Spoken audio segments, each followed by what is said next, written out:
Hey guys, I M back. ഇപ്പോൾ കുറച്ച് നാളായിട്ട് ആരെന്നെ കണ്ടാലും ദേദിക്ക് സുഖമാണോ എന്നാണ് ചോദിക്കാറുള്ളത്. അതായത് സുഖമായിട്ടിരിക്കുന്നു, ഒരു കുഴപ്പമില്ല. ഞാൻ എൻ്റെ ക്വിസും ക്ലാസ്സൊക്കെ ആയിട്ട് ആകെ സ്ട്രെസ്ഡ് ആയിരുന്നു. ഇപ്പം എന്നെ പോലും ശ്രദ്ധിക്കാൻ സമയം കിട്ടിയില്ല. അങ്ങനെ ഒരു ദിവസത്തിനിടയിലാണ് ഞാൻ ദേദനെ കാണാനായിട്ട് പോകുന്നത്. ഒന്നും കഴിക്കാണ്ട് വിശന്ന് പോയി എനിക്ക് ദേദന് സൂപ്പും യോഗേർട്ടും പിന്നെ ബ്രെഡൊക്കെ തന്നായിരുന്നു കേട്ടോ. ചിലപ്പോൾ ദേദ കഴിക്കുന്നതൊക്കെ കണ്ട് ഞാൻ ഞെട്ടിപ്പോവാറുണ്ട്. കാരണം ഒരു ടൊമാറ്റോയും ഒരു ബ്രെഡും കുറച്ച് യോഗേർട്ടും ഇതൊക്കെ കൂടെ മിക്സ് ചെയ്തായിരിക്കും കഴിക്കുന്നത്. അപ്പോൾ ഞാൻ വിളിക്കും നമ്മളൊക്കെ എന്ത് ഗ്രാൻഡായിട്ടാണ് ബ്രേക്ക്ഫാസ്റ്റ് കഴിക്കുന്നതെന്ന്. ഫുഡ് നല്ലതായിരുന്നു, കാണാൻ അത്ര നമുക്ക് ലുക്ക് ഫീൽ ചെയ്യില്ലെങ്കിലും നല്ല ടേസ്റ്റ് ഉണ്ടായിരുന്നു. ഞാൻ അതൊക്കെ കഴിച്ചു, നല്ല വിശപ്പുള്ളതുകൊണ്ട് തന്നെ. അങ്ങനെ അവിടെ നിന്ന് ബൈയൊക്കെ പറഞ്ഞ് ഫ്രഷ് ആയിട്ട് ഞങ്ങളുടെ ഒരു സീനിയറിൻ്റെ വീട്ടിലേക്കാണേ പോയത്.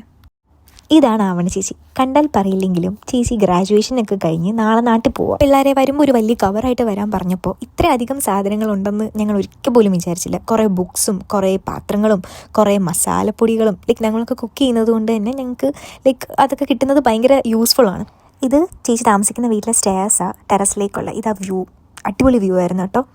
അങ്ങനെ അവിടെ നിന്ന് ചേച്ചി ഞങ്ങൾക്ക് ഫുഡൊക്കെ തന്നു, റൈസും ചിക്കൻ കറിയൊക്കെ തന്നു. ഞാൻ ഈ ജോർജിയയിൽ വന്ന് പരിചയപ്പെട്ടവരില്ല, എനിക്ക് ഏറ്റവും പോസിറ്റീവ് ആൻഡ് ഭയങ്കര പാവമായിട്ടുള്ള ഒരാളാട്ടോ ഈ ആവണ ചേച്ചി. ഞാൻ ചേച്ചിയുടെ കോമഡീനെ എന്തായാലും മിസ് ചെയ്യും. കാണില്ല.